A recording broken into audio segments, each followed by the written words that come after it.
যখন কাউকে কষ্ট দিয়ে কান্না করায় তখন ফেরেশতাকে আল্লাহ জিজ্ঞেস করে, ও ফেরেশতারা আমার বান্দাকে কাঁদালো কে, আমার বান্দার চোখে পানি আনলো কে? ফেরেশতা তখন বলে, আল্লাহ অমুক অমুক অমুক এভাবে তাকে কষ্ট দিয়েছে। আল্লাহ তাআলা বলেন, ফেরেশতারা তোমরা সাক্ষী থাকিও আমার এই বান্দার চোখ থেকে ঝরা প্রত্যেকটা পানির বদলা আমি হাসরের ময়দানে হিসাব নিব। যে তাকে কাঁদানোচ্ছে তার বিচার আমি নিজ হাতে করব।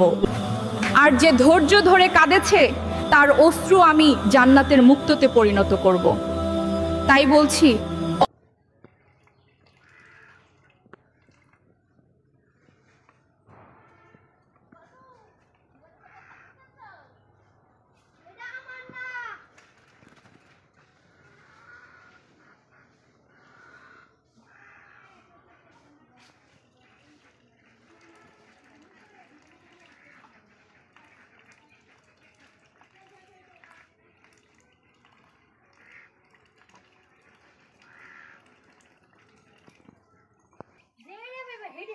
খালি কাগজ খাবে।